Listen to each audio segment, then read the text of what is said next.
Hello money nine.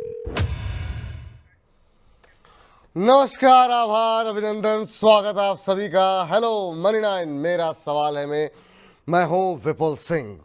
इस बाजार में करें तो करें क्या? जी हाँ, सबसे बड़ा सवाल यही आ जाता है। कल हमने देखा कि चीन के अंदर मतलब इस वीकेंड पे जो है चीन ने भी ब्याज दरों में कटौती की।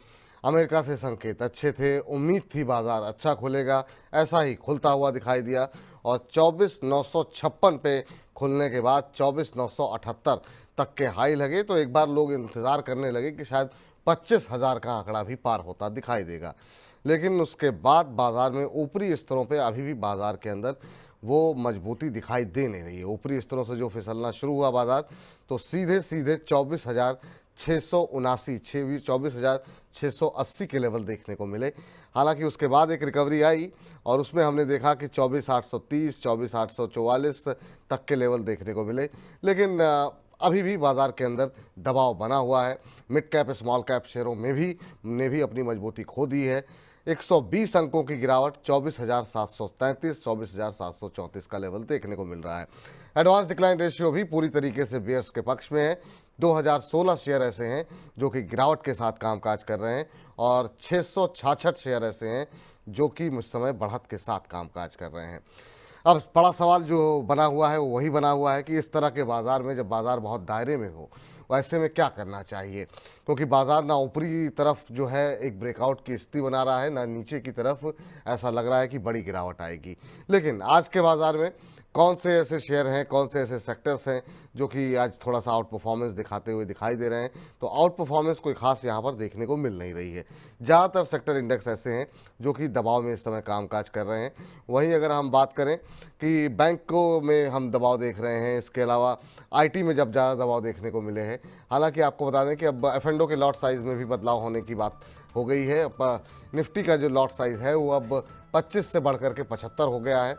बैंक निफ्टी का लॉट साइज़ जो है वो 15 से बढ़कर के 30 हो गया है। फिर निफ्टी की बात करें तो ये 25 से बढ़कर के 65 हो गया है।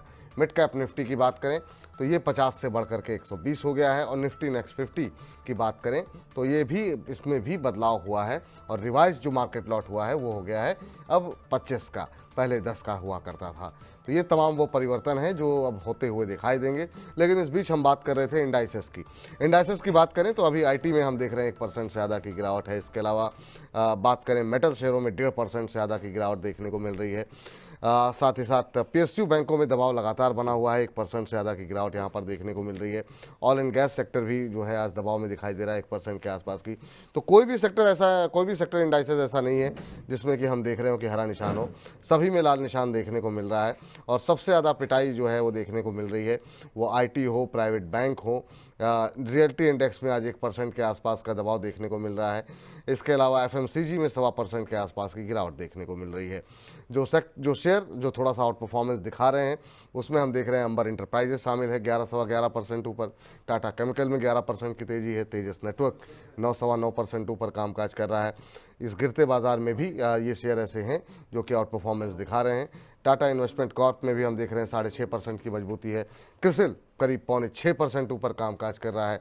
इंडिगो पेंट्स की बात करें तो यहाँ पर करीब 5% के आसपास की मजबूती यहाँ पर देखने को मिल रही है। इसके अलावा मजगांव डॉक लगातार आउट परफॉर्मेंस दिखाते हुए और आज भी 3.5% ऊपर है। आज इस पर डिटेल में बातचीत करेंगे और ये भी समझने की कोशिश करेंगे क्या डिफेंस शेयरों में कुछ ऐसे इंडिकेटर मिल रहे हैं जिससे कि यहाँ पर जो है मजबूती जो है देखने को मिल सकती है। चलिए, आज के खास मेहमान हमारे साथ जुड़ चुके हैं। रवि जी, आपका स्वागत है। सबसे पहले तो बाजार पे आपकी राय, इस बाजार में करें तो करें क्या, क्योंकि हम लगातार देख रहे हैं कि बाजार के अंदर आज भी मजबूती के साथ खुला बाजार। बहुत सारे ऐसे इंडिकेटर थे जो कि पॉजिटिव थे लेकिन उसके बावजूद बाजार ऊपरी स्तरों पर टिक नहीं पाया। आपकी टिप्पणी? फिलहाल तो विपुल जी बहुत बहुत धन्यवाद मुझे यहाँ बुलाने के लिए। और एक बात और कहूँगा कि आप इतनी देर से आप जो कमेंट्री बता रहे थे मार्केट को लेकर के, मुझे एक चीज़ समझ में आ गई कि देखिए कई बार ऐसा होता है मार्केट में कि आपको बहुत चीज़ें करने के लिए मिलती हैं, लेकिन कई बार ऐसा होता है आपको करने के लिए कुछ नहीं मिलता है, आप सिर्फ मार्केट को दूर से देख रहे होते हैं। तो आप भी शायद मेरे इस बात से यकीन रखेंगे कि इस समय मार्केट में सिर्फ दूर बैठ के देखने लायक सिचुएशन ज़्यादा है। बिल्कुल देखने लायक ही स्थिति है बन रही है इस समय, क्योंकि कुछ भी करने लायक नहीं है। सुबह लगता है कि बाजार तेज रहेगा, फिर बाजार जो है दोपहर होते होते गिरने लगता है। जब लगता है बाजार गिर रहा है तो फिर बाजार निचले स्तरों से रिकवरी दिखा देता है। तो ऐसे में करें तो करें क्या?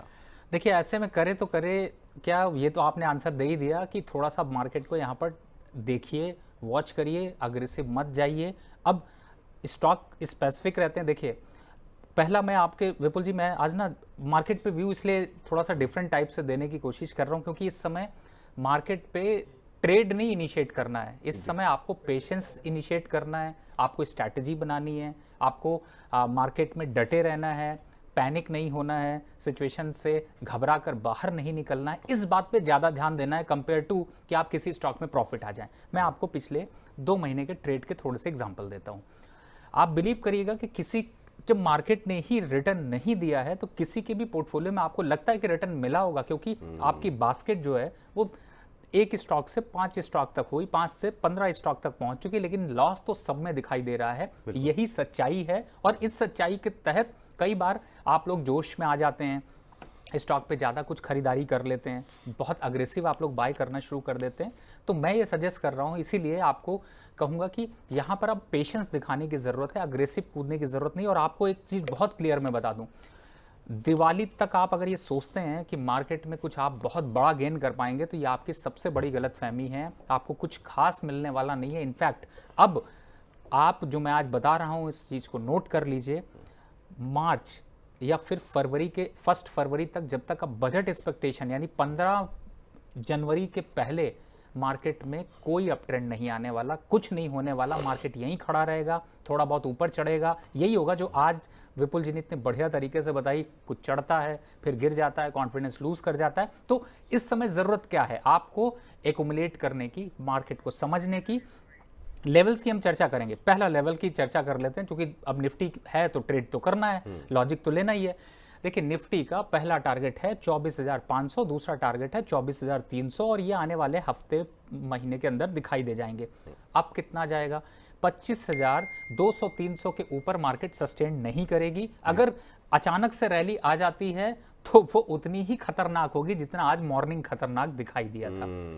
तो आपको करना क्या है? स्टॉक, पहली बात है, अग्रेसिव होके एवरेज नहीं करना। जिन स्टॉक्स को आपने फंडामेंटली ले रखा है, रुके हुए हैं, नुकसान दे रहे हैं, उनको थोड़ा सा एक्युमुलेट करिए। फंडामेंटल अच्छे हैं, रिटर्न आएंगे। पूरे मार्केट ने, ये जितने भी आप देखते हैं ना, ये इन्फ्लुएंसर हैं, सबसे ज़्यादा मैं तंग इन्फ्लुएंसर से हूँ, दिखाएंगे ये स्टॉक। मैं आपको एग्जाम्पल दे देता हूँ।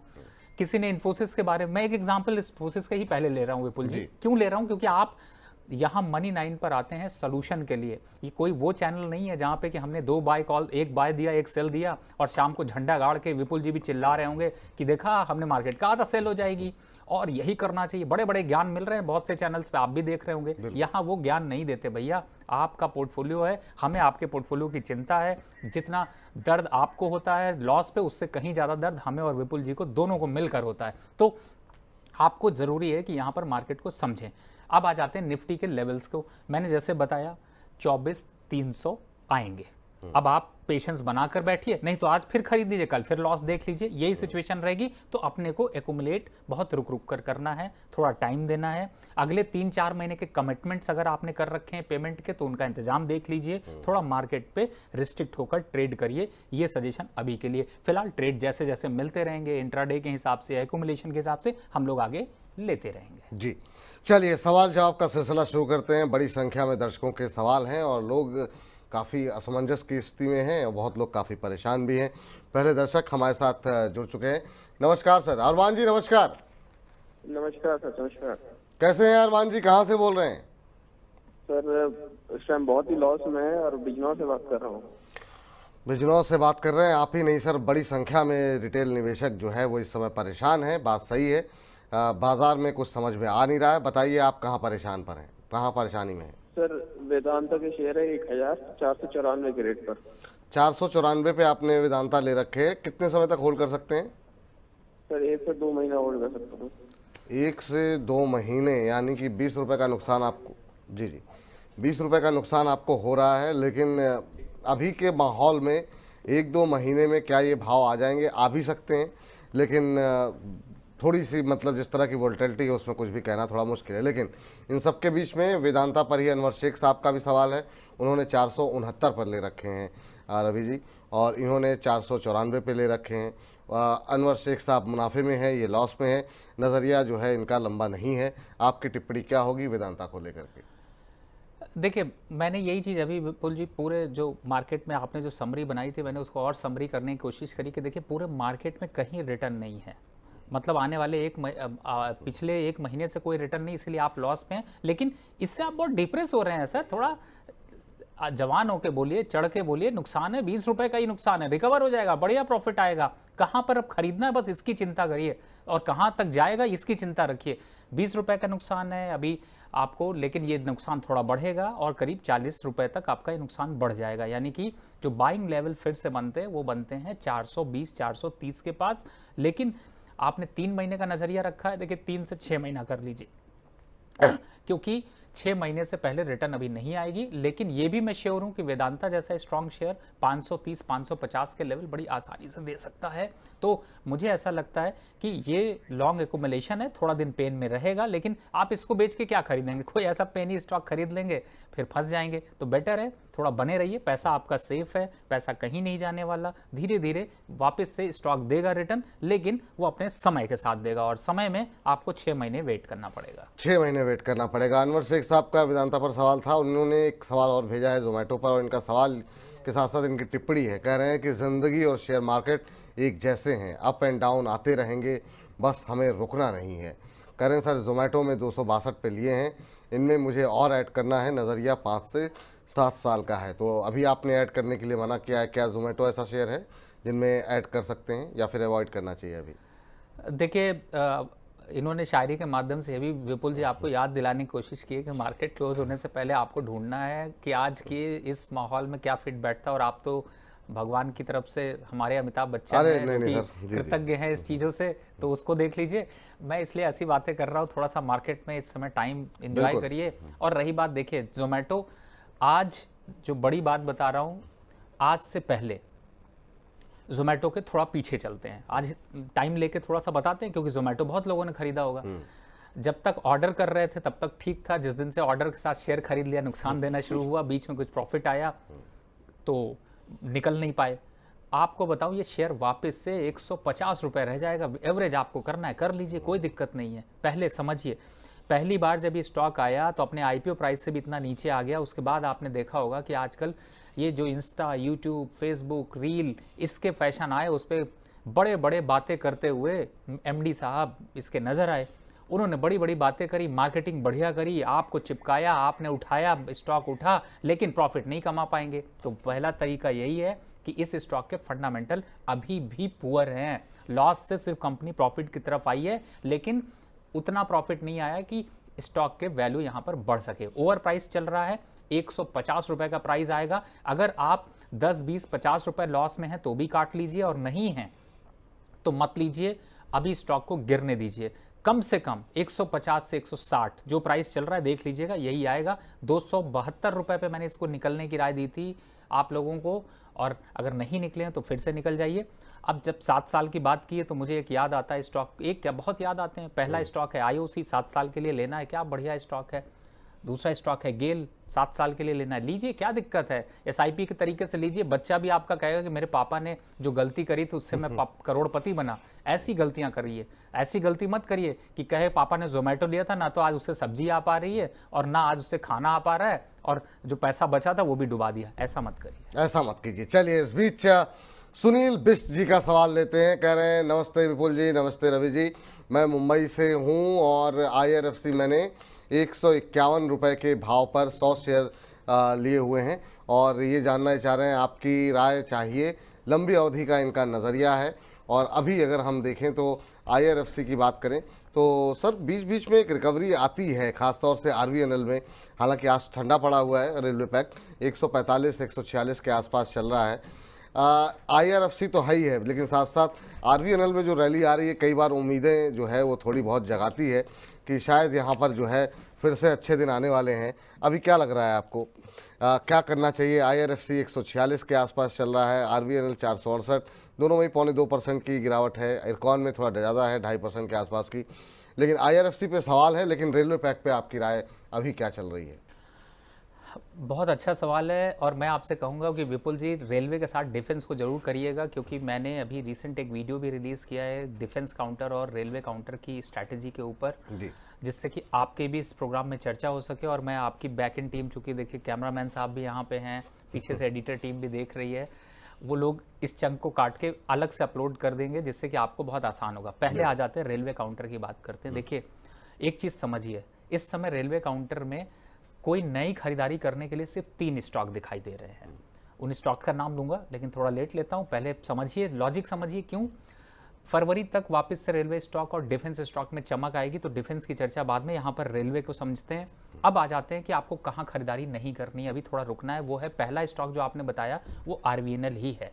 आरवीएनएल पे थोड़ा रुकना है, गिरावट में कितना आ जाएगा, कहां पर एकुमुलेट करना है, उसकी पहली जो कॉल देखते हैं तो मुझे आता है कि 440, 430, 420, ये 3-4 प्राइजेस मैंने जो बताए हैं ना, ये शुरुआत के हैं, एंड नहीं है। मतलब यहां से एंट्री करने की सोचेंगे तब तक कोई एंट्री नहीं। पहला स्टॉक जो बाय के लिए अच्छा लग रहा है, रेंज जो मैं बता रहा हूं उसका ध्यान रखिए, आज रेंज नहीं है, छोड़ दीजिए। 140-45 रुपए के पास चल रहा है आपका IRFC, इस समय करंट मार्केट प्राइस 145 है। वेट करिए 135 से 140 के बीच में, 41 के बीच में भी अगर आप खरीदारी एकुमुलेशन करते हैं, अच्छा है, 175 के टारगेट आएंगे। दूसरा स्टॉक बात करते हैं, टेक्स इंफ्रा। यहां पर आप आ जाइए, वापस से आप बाय की पोजीशन यहां पर ले सकते हैं। 110, 105, 112, 115, ये जो लेवल्स बता रहा हूं ना, इसको नोट कर लीजिए, नहीं है तो चैट पे आप लोग डाल दीजिए, दूसरों का भला हो जाएगा। यहां पर लीजिए स्टॉक को, कोई दिक्कत नहीं है, थोड़ा ज़्यादा दिन लेना पड़ेगा, यानी कि एक फरवरी तक। मैं अभी से बता रहा हूँ, फरवरी का टारगेट दे रहा हूँ, ये रेट नोट करिएगा। फरवरी में कंपैरिजन भी करूंगा, नुकसान अगर आया तो भी और फायदा आया तो भी, कितना फायदा आया कितना नुकसान आया उसकी चर्चा करेंगे, पोर्टफोलियो रीस्ट्रक्चर करेंगे। एक रीस्ट्रक्चर स्टॉक बताता हूँ, मेरे को सब लोग बोलते हैं इरिकॉन पे, मैं भी फंसा हूँ, आप भी फंसे, मतलब मैंने पर्सनल नहीं ले रखा, लेकिन मैंने कॉल तो दे रखी है, 260-65 रुपए पे दे रखी है, 270 पे भी दे रखी है, बहुत से लोगों ने 300 रुपए पे खरीदा है। टारगेट इस समय 220 आ रहा है, रिस्क इसका 220 पे बहुत कम है, लेकिन मैं यहाँ से अपनी चाल बदल रहा हूँ। चाल बदलने का मतलब है कि जिनके पास इरिकॉन है वो लोग टेक्स इंफ्रा और IRFC पे अपनी पोजीशन सेम चेंज कर लीजिए। पहला, वहां पर आपको 2 क्वांटिटी मिल जाएगी, यहां पर 1 क्वांटिटी है, तो ये चेंज कर लीजिए, स्विच कर लीजिए अपने पोर्टफोलियो को। फरवरी तक के लिए आपको प्रॉफिटेबिलिटी का मजा आ जाएगा, तो यहां पर घबराने की जरूरत नहीं है। अब रेलवे के तीसरे स्टॉक की तरफ बात करें, जिसको फोकस करना है वो है राइट्स। 302 रुपए चल रहा है, इन लेवल्स पर से लेके 280 तक में एकुमुलेट करके लीजिए। फरवरी का टारगेट रहेगा, उससे पहले जवाब मत पूछिएगा, आपको सबके लॉसेस रिकवर करके प्रॉफिट ये स्टॉक सारे दे देंगे। तो यहाँ पर रेलवे पे बड़ा धमाका यही है कि आज जो स्ट्रैटेजी बना रहे हैं, जो रेंज मैं बता रहा हूँ, इस रेंज को जब आए, कल मार्केट गिर जाए ले लीजिए, एक हफ्ते बाद गिर जाए, जो रेंज आती है बिना रेंज के नहीं खरीदना है, पैसा इकट्ठा करके अपने पास ही रखिए तब तक। तो यहाँ पर इनको एकुमुलेट करिए और फरवरी तक इनके मजे वापस देखिए। चलिए, तो ये रेलवे पे राय है, सबके आपको लेवल्स बता दिए गए हैं, बता दिया गया है कि अभी जो है थोड़ा इंतज़ार करना है, फरवरी तक का इंतज़ार आपको करना पड़ सकता है। यहाँ पर किन से दूर रहना है, किन लेवल्स पे एंट्री करनी है। रेलवे को लेकर के मुझे लगता है काफ़ी स्पष्ट रूप से आपने अपनी राय दी है। अब आपने जिक्र डिफेंस का किया था, तो HL को लेकर के शुरुआत करते हैं। और HL पे 5200 के भाव पर रचित सक्सेना जी ने ले रखे हैं, और रचित सक्सेना जी के साथ साथ HL के साथ साथ बाकियों पर भी हम आपकी चर्चा, आपकी राय जानना चाहेंगे। लेकिन मझगांव पे चाहें तो हल्की टिप्पणी कर दें, लेकिन आज हम बजिंग स्टॉक्स में भी इसको डिस्कस करेंगे, लेकिन ठीक है, इस पर भी टिप्पणी कर दीजिए, क्योंकि हम ये दोनों सेगमेंट अलग अलग जाते हैं। तो कैसे देख रहे हैं रक्षा के अंदर, क्या कुछ हल्की हल्की रिकवरी दिखाई दे रही है जो हमने HL में देखी, उससे ज़्यादा मझगांव में आजकल देखने को मिल रही है? बाकियों के अंदर हम देख रहे हैं कि चाहे वो GRSC हो, वहाँ पर हम देख रहे हैं कि रिकवरी आती हुई दिखाई दे रही है। क्या ये समय है ऐसा कि और एवरेजिंग करनी चाहिए, या अभी थोड़ा सा वेट एंड वॉच की भूमिका में रहना चाहिए?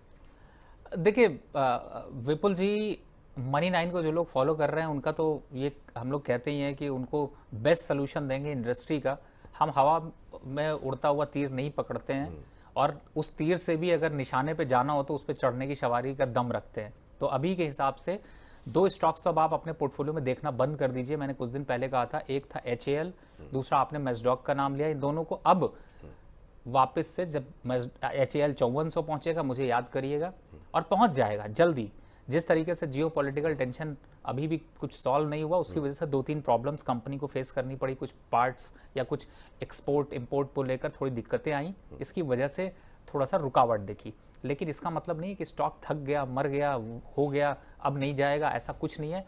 आपके पास क्या ऑप्शन है, आप जिसके अलावा दूसरा कुछ बाय करेंगे वहाँ फंस जाएंगे। तो बेटर है इस स्टॉक को कंटिन्यू रखें और इस पे दूरी मत बनाइए, इसके साथ डटे रहिए। पहला लेवल, सब आपने बात करी है, मैं डिफेंस काउंटर के एक लेवल की बात करता हूँ। BDL पहला, भारत डायनेमिक्स। इस समय भारत का डायनेमिक्स तो थोड़ा खराब है स्टॉक मार्केट का, लेकिन उस डायनेमिक्स को और अच्छा करने के लिए BDL को 1050 के लेवल पर जब मिलता है खरीदने से मत चूकिएगा। चॉइस आपकी होगी, जब चाहे 1200 पे निकल जाइए, 1250 पे निकल जाइए, भूल गए तो 1400 तक की लड़ाई यहां पर कर सकते हैं। दूसरा स्टॉक है, आपने BEML की बात कर लेता हूं, BEML की मैं बात कर रहा हूं। ये चल रहा है 4000 के पास, 3800 पे जब मिलता है खरीद लीजिए, 4200-4500 ये सब छोड़ दीजिए। जो मंदी उंदी के दौर के लोग बात करते हैं ना, कोई ऑप्शन नहीं। जिस दिन चलने लगेगा 10-20% बढ़ जाएगा, फिर सारे लोग कहेंगे डिफेंस लो, डिफेंस लो, डिफेंस लो। उस दिन आप कहोगे आप क्या ले, आप तो उड़ गया। यही होने वाला है। तीसरा स्टॉक BML पे क्या टारगेट बताया आपने? BML 4000 जो अभी चल रहा है, इसको 3800 पे लेना है, 4400 का टारगेट। ठीक जी। दूसरे टारगेट की तरफ चलते हैं, BEL। इसकी तरफ तो ज्यादातर लोग रुझान रखते हैं, लेकिन मुझे ये पता नहीं क्यों जब 275 का भाव आता है तो बड़ा अट्रैक्ट करता है, लेकिन 300 पे मैं थोड़ा निकाल भी लेता हूँ, बार बार प्रॉफिट बुक करने की भी राय देता हूँ। तो यही चाल अभी चलते हैं, बहुत ज्यादा इसमें अग्रेसिव नहीं होते हैं। पारस डिफेंस एक स्टॉक है जिसे आप डिफेंस में यूज करते हैं, उसको 1022 चल रहा है, लेकिन इसको 950 के आसपास लेना है, यानी थोड़ा और 2-1% का करेक्शन आ जाए, एक्यूमुलेट कर लेंगे। इसकी क्वांटिटी थोड़ी कम रखिएगा, जिन और की क्वांटिटी उनको इंक्रीज रखिए। क्या रेट बताया सर आपने एंट्री के, एक बार फिर से बता दीजिए। पारस डिफेंस आपको लेना है 950 पे, और टारगेट होगा इसका 1150 रुपए का, स्टॉप लॉस होगा इसका 850 रुपए का, लेकिन इसकी क्वांटिटी वेटेज डिफेंस काउंटर में सबसे कम रखना है। कोचिन शिपयार्ड की बात कर लेते हैं। देखिए कोचिन शिपयार्ड से तो रास्ता बंद हो रहा है, थोड़ा सा रुकावट है, अभी भी 1400 और 1380 तक के लक्ष्य आ सकते हैं, लेकिन 1800 पे, याद होगा मैंने पिछले प्रोग्राम में विपुल जी जब आपके साथ बैठा तो मैंने कहा था कि कहीं ना कहीं से ये मुझे अब अच्छा नहीं लग रहा है, 1850 का इंतजार कर रहा था, गिर जाएगा तो वहां पे निकलना बनता। उनको निकाल के जो बताए उनमें एक्यूमुलेट कर लीजिए, यानी डिफेंस से डिफेंस में ही चले जाते हैं। एक GRSC जिसे आपने सुना होगा, वो वापस से 1950 के लेवल आएंगे, लेकिन अभी चल रहा है 1810 रुपए। खरीदारी नहीं बनती, खरीदारी बनती है इसकी 1750 रुपए के पास, उससे पहले यहां पर खरीदारी नहीं करनी। और एक स्टॉक और है जो कि थोड़ा कम लिक्विड है, लेकिन डिफेंस काउंटर से ही इंक्लूडेड है, वो है मरीन इलेक्ट्रिक। थोड़ा सा इस पे कम एक्सपोजर रखिए, लेकिन 220-230 रुपए के पास चल रहा है। इन लेवल्स पर अगर आप 200 के स्टॉप लॉस से लेते हैं तो 280 के लक्ष्य ये आपको थोड़ी तेजी में दिखा सकता है। तो ये आपके पास ऑप्शंस हैं। डिफेंस के पूरी बास्केट मैंने कवर कर दी, अगर कोई छूटा हो तो आप बताइए, हम उसको भी कवर कर लें। बिल्कुल बिल्कुल। तो एक बार फिर से रिपीट कर देते हैं फटाफट। BDL खरीदारी करनी है आपको 1050 के आसपास, 1200 के लक्ष्य के लिए। BML 3800 के आसपास जब मिले तो खरीदिए, और आपको 4400 तक के टारगेट देखने को मिल सकते हैं। BEL की बात करें अगर तो 275 रुपए के आसपास खरीदिए, और यहाँ पर आपको 300 रुपए तक के टारगेट देखने को मिल सकते हैं। पारस डिफेंस में कहा गया है कि पोजीशन आपको हल्की रखनी है, बहुत अग्रेसिव नहीं रखनी है। अगर आपके पास है, या अगर आप एवरेज करना चाहते हैं या नया खरीदारी करना चाहते हैं, 950 के आसपास कीजिए, 1150 के आसपास के लक्ष्य देखने को मिल सकते हैं। कोचिन शिपयार्ड को फिलहाल के लिए अवॉइड करने की सलाह है। मरीन इलेक्ट्रिक में 220 के आसपास अभी आप खरीद सकते हैं 200 रुपए के स्टॉप लॉस के साथ, और 280 रुपए तक के लक्ष्य देखने को मिल सकते हैं। यही कहानी है। रवि जी कुछ गलत तो नहीं कहा? देखिए विपुल जी, मैंने ऐसे थोड़ी ना आपको अमिताभ बच्चन का, अरे नहीं ऐसे थोड़ी आप, और वैसे भी आपके जब मुंह से निकलता है तो पता नहीं क्यों मुझे भी सुनने में मैं भूल जाता हूँ। तो ये तो आपकी खास बात है, और अच्छा है लोग आपको जो है जिस तरीके से पसंद करते हैं, और आपके साथ शो करने में जो मज़ा आता है उसका एक अलग ही आनंद है। बस आप लोग धैर्य रखें, हम भी उतने ही दुखी हैं, हम भी उतने ही खुश होंगे जितना आपको प्रॉफिट आएगा। और एक बात और, दिवाली से पहले दिवाली के पटाखे का खर्चा निकालने की जिम्मेदारी मेरी, वो निकलवाऊंगा। वो निकल जाएगा। ये इससे अच्छी बात क्या होगी कि दिवाली से पहले दिवाली के पटाखों का खर्चा निकल जाए, और इसी बात पे 1700 के ज़्यादा 1750, इवन 1800 के करीब जो है दर्शक जो है, मतलब मैं थोड़ा बीमार हुआ तो लोग कम देखने लगे हैं, लोग कम देखने लगे आप जो, लेकिन फिर भी अभी 1800 दिवाली की तैयारी में भी लोग बिजी होंगे, देखो पुताई दिवाली करवानी की है, तैयारी सफाई करनी है, लेकिन अपने पोर्टफोलियो को तो रिव्यू करना है, तो आधे घंटे 1 घंटे आप लोगों को लाइव होना है जरा। तब तक एक रिक्वेस्ट है मेरी, वैसे मैं देखिए इस तरह से हाथ जोड़ के ये नहीं कहता हूँ कि भैया मेरा पहले सब्सक्राइब कर लो, लॉगिन कर लो, दिखा लो, खा लो, लोगों का भला कर दो, यही मैं भी चाहता हूँ, मैं भी यही भला कर रहा हूँ। मेरी टैगलाइन ही यही है कि आप हमारे साथ आत्मनिर्भर बने तो बेटर है। आप इसको एक बार स्टेटस पे अपने कुछ मत करिए, आपके पास ऐसा हो ही नहीं सकता। विपुल जी आपके पास कितने ग्रुप है? नहीं, कई सारे ग्रुप, 10 ग्रुप होंगे। 10 ग्रुप है, कम से कम 2-3-4 हजार लोगों को तो आप आपके ग्रुप में होंगे ही। बिल्कुल बिल्कुल। तो बस ये 4,000 के नंबर्स तक आप लोगों को पहुंचाना है, और अपने ग्रुप पे इस लिंक को शेयर कर दीजिए। रिक्वेस्ट है, स्टेटस डाल दीजिए, 10 मिनट बाद स्टेटस डिलीट कर दीजिएगा, मेरी शक्ल नहीं अच्छी लगे तो, लेकिन कम से कम ऐसा कर दीजिए। देखिए मैंने बताया ना, अगर मेरे पास यहाँ कैमरा, किसी दिन मैं एक रिकॉर्ड करके दिखाऊंगा, पीछे से हमारे कैमरामैन भाई भी मुस्कुरा रहे हैं, एक गेस्ट भी मेरे साथ में आए थे, वो भी आज स्टूडियो को विजिट करने के लिए आए हैं। विपुल जी, पूरी टीम इधर बैठी हुई है, और पीछे की जो टीम है, एडिटिंग टीम है, उसको तो मैं आपको बता ही नहीं सकता कि वहाँ पर कौन कौन बैठे हुए हैं, और वो एक एक बातों को कान में पीछे से बोल भी देते हैं अगर मैं कुछ बोल देता हूँ। तो मुझे लगता है इतने लोगों की मेहनत लग रही है और हम निस्वार्थ सेवा कर रहे हैं, तो प्लीज़ आप लोग स्टेटस शेयर करें। बिल्कुल, स्टेटस लगाइए और ज़्यादा से ज़्यादा लोगों तक पहुँचाइए, यही हमारा निवेदन है, और यही हमको ऊर्जा भी देता है, और मनी9 के परिवार को और ज़्यादा विस्तार दीजिए। चलिए, इन सब के बीच में हमारे साथ रवि रंजन जी हमारे साथ शायद जुड़े हुए हैं। रवि जी नमस्कार। नमस्कार सर। नमस्कार सर, कहाँ से बोल रहे हैं, कैसे हैं आप? सर बहुत बढ़िया है, आप कैसे हैं? बस सर, आपसे बात हो गई, बहुत अच्छे हो गए, जितना थोड़ी बहुत दुखी थे तो वो भी खत्म हो गई बातें। बताइए सर, कहाँ से बोल रहे हैं आप? सर हम आरा बिहार से बोल रहे हैं सर। आरा बिहार से बोल रहे हैं, चलिए बहुत शानदार बात, और ये अच्छी बात है कि आप भी रवि हैं, हमारे मेहमान भी रवि हैं, तो हर तरफ उजाला ही उजाला फैल रहा है। बताइए सर, क्या सवाल है आपका? सर मेरे जेके बैंक के सर 200 शेयर है 111 के रेट पर, सर रवि सर के कहने पर लिया था। अच्छा, जेके बैंक के 111 के भाव पर 200 share sir, 200 share sir. 200 share 100, कब तक होल्ड कर सकते हैं? सर 6 महीने तक। 6 महीने तक होल्ड कर सकते हैं। चलिए, अभी आपको हो रहा है 11,516 रुपए का नुकसान पर शेयर। बैंकों की हालत क्या हो गई है कुछ समझ में नहीं आ रहा है, और ख़ास तौर से जो मिड कैप पीएसयूज बैंक हैं या मिड कैप बैंक हैं, उनमें समझ में नहीं आ रहा है, क्योंकि यहाँ पर ना तो वैल्यूएशन का खतरा है, ना बाकी चीज़ें हैं। कुछ एक जो नतीजे आए हैं वो भी अब तक अच्छे ही आ रहे हैं, 1-2 बैंकों को छोड़ दिया जाए जिन पर पहले से ही कंसर्न थे, तो काफ़ी कुछ ठीक है। लेकिन उसके बावजूद जो आशंकाएँ हैं भविष्य को लेकर के, वो कहीं ना कहीं बैंकों की चाल को परेशान कर रही हैं। रवि जी, आपकी टिप्पणी क्या होगी? 111 पे ले रखे हैं इन्होंने। देखिए, इन्होंने आरा की याद दिलाई, और मुझे आरा की इसलिए याद आई कि एक बार मैं विजिट करने पटना गया था, तब आरा भी गया था, और आरा हमारे फैमिली मेंबर्स भी हैं, तो बड़ा दिल जुड़ जाता है। और जिस जोश में रवि सर ने बात करी ना, एकदम जोश ही आ गया। बिल्कुल। मैं तो 1 मिनट के लिए वापस आरा स्टेशन पर ही पहुंच गया था। तो बहुत अच्छा लगता है जब आप लोग ऐसी बातें करते हैं। और देखिए, स्टॉक मार्केट में थोड़ा उतार चढ़ाव तो चलेगा। हमने बिड किया था कि जब इलेक्शन हो जाएंगे जम्मू एंड कश्मीर के, तो ये स्टॉक कम से कम 150-60 की रैली दिखाएगा। फंडामेंटल में कुछ चेंज नहीं हुआ, लेकिन मार्केट में थोड़ा चेंज आया, तो उसका एक करेक्शन है। लेकिन घबराने की बात नहीं, 6 महीने का व्यू है, वापस 135-40 आ जाएगा। खरीदना कहाँ पर है वो लेवल बता देता हूँ, थोड़ा एकुमुलेट कर लीजिएगा। देखिए, जो इस तरीके के कैश रिच स्टॉक है ना, उनमें नुकसान लेने के बजाय स्ट्रैटेजी बदल के थोड़ा दिन फंसे रहिए, दुखी रहिए, बाद में मुस्कुराते हुए कमरे से बाहर निकलिए, लोगों को ज़्यादा अच्छा लगता है। तो फिलहाल 90 और 88 रुपये के आसपास आता है, तो थोड़ा एवरेज कर लीजिएगा। कम से कम 20% पोजीशन और इंक्रीज, 200 शेयर हैं तो 20 शेयर और ले लीजिएगा। ठीक, ये बात जेएन के बैंक पर रही। सर, लेकिन एक और शेयर है जिसने बहुत परेशान किया हुआ है और अभी भी परेशान कर रहा है, और रवि वायरल जी, ये भी रवि हैं, अच्छा, उनका भी प्रश्न है इस पर। कह रहे हैं, good afternoon Ravi sir and Vipul sir, इनके पास एनएचपीसी पड़े हुए हैं सर 101 के भाव पर, और एक हमारे और दर्शक थे, इन्होंने 110 पे खरीदा हुआ है। तो इस तरीके से बहुत सारे सवाल है, सबके नाम लेना थोड़ा मुश्किल है, लेकिन एनएचपीसी का क्या करें आप? और एनएचपीसी के साथ साथ थोड़ा पावर कंपनियों पे भी बात करना चाहेंगे, लेकिन पहले शुरुआत एनएचपीसी से करेंगे। अभी क्या करना चाहिए लोगों के लिए? 1 क्वार्टर हो गया और ये शेयर पहले तो 90 से 100 के बीच में परेशान कर रहा था, और फिर धीरे धीरे करके इसने 90 का लेवल भी तोड़ दिया। बहुत लोग कह रहे हैं कि चार्ट्स पर जो है ये 60 रुपये तक आ जाएगा। आपकी टिप्पणी क्या है, अब क्या करें एनएचपीसी को?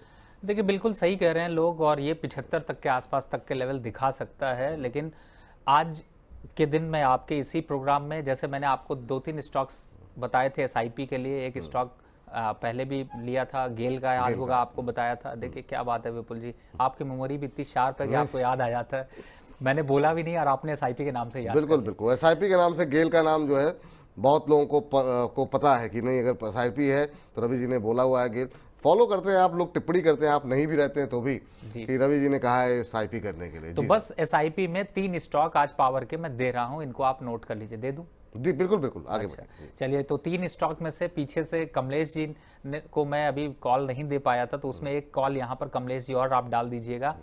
वो है इस समय टाटा पावर की।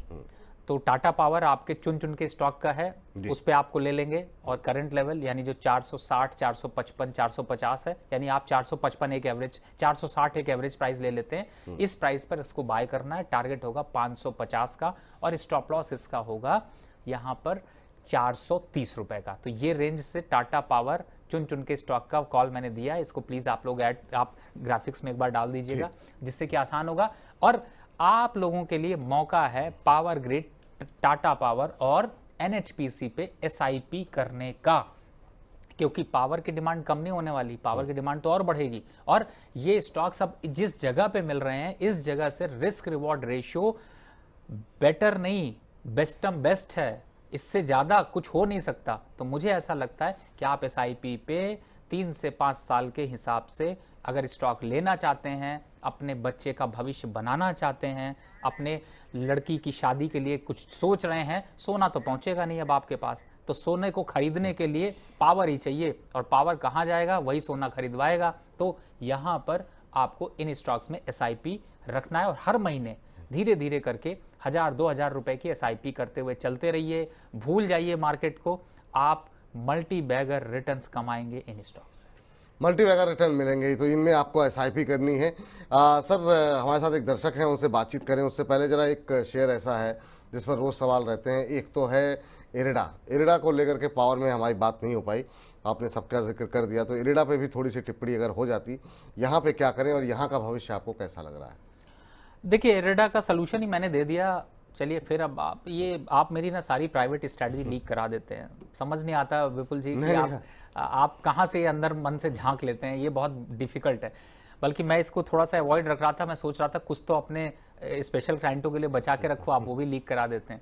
तो फिलहाल इरिडा के सौदे को कर लीजिए एग्जिट, और उसकी जगह पे ले लीजिए एनएचपीसी और चेंज कर लीजिए। ये पोजीशन चेंज करनी है अगले 6 महीने के लिए, 6 महीने के बाद। लेकिन फिर से सुन लीजिए, ये सिर्फ 6 महीने के लिए चेंज करा रहा हूँ। 6 महीने बाद हो सकता है जो भी इरिडा का करेक्शन आए उस पर वापस चढ़ जाएं, लेकिन अभी फिलहाल इरिडा से दूरी, एनएचपीसी पे बाय, और ये सिचुएशन 6 महीने के बाद कुछ रिव्यू करेंगे तो अपनी पोजीशन इरिडा से काट के आप लोग शिफ्ट कर लीजिए एनएचपीसी पे। क्यों करा रहा हूं? रीजन नंबर 1, पहली बात है प्राइस के हिसाब से देखता हूं तो मेरी एक के बदले 2 क्वांटिटी खरीदेंगे, जिससे कि 2 क्वांटिटी का मतलब है अगर थोड़ा बहुत चला, जैसे ही ये वापस 100 आएगा, 15 रुपए अगर बढ़ गया तो आपको 15 दूनी 30% का रिटर्न रिकवर करा देगा। जो लॉस है आपका वो रिकवर करा देगा। इरिडा अगर चलता है तो वो 225 के ऊपर नहीं जाएगा, यानी 10-15 रुपए के रेंज बढ़ने के बाद थक जाएगा, जो कि 10% ही होता है। तो पीयर कंपैरिजन रेशियो यहाँ पर थोड़ा डिफरेंट है, स्ट्रैटेजी बदलने की जरूरत है, इरिडा से निकलने की जरूरत है, बाय करने की जरूरत है एनएचपीसी। चलिए, ये राय फिलहाल इरिडा पे निकल करके आती है। चलिए, हमारे साथ तूफान जी जुड़ चुके हैं बातचीत करने के लिए। तूफान जी को नमस्कार। नमस्कार सर, विपुल सर जी। नमस्कार सर, कैसे हैं? बहुत अच्छा है सर, आपने हमारा कॉल लिया, बहुत अच्छा, खुशी हो रही सर। अरे सर, हमको आपसे बात करके बहुत खुशी हो रही है। बताइए कैसे हैं आप और क्या सवाल है आपका? सर खेती बाड़ी का कार्य करते हैं, तो सर आपका चैनल देख रहे हैं 1 महीने से, बहुत अच्छा, मतलब आप जो दोनों जो राय देते हो जो स्टॉक मार्केट से जुड़ी हुई, सर दिल से देते हो, मतलब इच्छा होता है कि मतलब और इन्वेस्ट करें आपके बताए हुए स्टॉक में। Thank you sir. और तूफान जी, आपको सही बताया, आपसे बात करके इतनी खुशी हो रही है कि आप जैसे लोग जो किसानी कर रहे हैं, खेती कर रहे हैं, वो भी शेयर बाज़ार को समझ रहे हैं और शेयर बाज़ार में पैसे लगा रहे हैं। इससे बड़ा अचीवमेंट मनी9 के प्रयास का और कुछ हो नहीं सकता। बाकी लोग कर रहे हैं नहीं कर रहे हैं वो एक अलग विषय हो सकता है, लेकिन अगर देश का किसान, देश का मजदूर भी अगर भारत की अर्थव्यवस्था से सीधे सीधे जुड़ता है तो इससे बड़ा अचीवमेंट हम लोगों के लिए कुछ नहीं हो सकता। क्यों रवि जी? देखिए, मैं तो एक ही चीज़ कह सकता हूँ, ये आपके लिए तूफान जी कि आप हमारे अन्नदाता हो, और अन्नदाता जो भी दे वो सब कुछ प्रसाद होता है। इसलिए आपसे बड़ी पदवी इस दुनिया में कोई रख नहीं सकता। ये मैं कहने के लिए नहीं कह रहा, ये मैं दिल से मानता हूँ, क्योंकि मैं भी एक किसान का ही बेटा हूँ। मेरे फादर प्रोफेसर जरूर है, लेकिन मैं भी अभी भी खेती से उतना ही जुड़ा हुआ हूँ जितना ज़मीन से जुड़ा हुआ हूँ। इनफैक्ट कोशिश ये रहती है कि मैं साल में एक अपडेट भी देता हूँ जब कोई भी एमएसपी बढ़ती है या कुछ ऐसा होता है, जिससे कि किसान भाई बहनों को हमारे ज़्यादा से ज़्यादा फ़ायदा मिल सके। तो इस तरीके की चीज़ें मैं आप लोगों की जागरूकता के लिए ही करता हूँ। तो बहुत बहुत धन्यवाद, आप इतना हमें मानते हैं, लेकिन अन्नदाता आप हैं तो हमारी सेवा, हमारा फ़र्ज़ बनता है कि हम आपकी सेवा ज़्यादा से ज़्यादा कर पाएँ। मार्केट में बिल्कुल बने रहिए, अच्छे से इन्वेस्ट करिए, और अपने भविष्य में अपने बच्चों को उतना ही पढ़ाइए कि वो भी एक नया मुकाम बना सके। बिल्कुल। क्या सवाल है सर आपका? सर IOCL है 168 के भाव में 30 शेयर, और हैप्पीज माइंड है मेरे पास 10 स्टॉक 830 के भाव में। क्या निकल जाऊं या सर बना रहा हूं इन्होंने? IOCL आपने 168 पे लिया हुआ है, आज 3.25% जो है वो नीचे है। और दूसरा आपने हैप्पीएस्ट माइंड किस भाव पे लिया हुआ है सर? 830 पे। चलिए पहले जरा IOCL पे बात कर लेते हैं। IOCL के साथ समस्या एक ही है कि वॉलेटिलिटी बहुत रहती है। जब जब ऊपर नीचे कच्चे तेल के भाव होते हैं तो इसका पे असर पड़ता है। हालांकि आज का क्रूड का भाव जो है वो नीचे आया था, लेकिन उसके बावजूद शेयर में दबाव देखने को मिल रहा है। और आपने थोड़ा सा ऊपर लिया सर, ये आपकी थोड़ी सी गलती रही, लेकिन ठीक है, ज़्यादा ऊपर नहीं है। 168 पे लिया है सर, क्या करना चाहिए? दूसरा हैप्पीएस्ट माइंड पे इनकी टिप्पणी। देखिए बहुत बढ़िया लेवल पे लिया। 168 कोई बहुत ऐसा बुरा लेवल नहीं है। एक्चुअली में तो इसको 180 रुपये होना चाहिए, लेकिन क्रूड ऑयल की प्राइसेस का इम्पैक्ट है। 155 मैक्सिमम जा सकता है, एवरेज करना मत भूलिएगा। 30 शेयर को बढ़ाकर 150 रुपया तो बचा ही लेंगे कुछ ना कुछ करके, तो खरीद लीजिएगा और इस शेयर को 50 तक ले जाइएगा। हैप्पीएस्ट माइंड आपने थोड़ा महंगा खरीदा है, तो यानी कि IOC करना है वेट।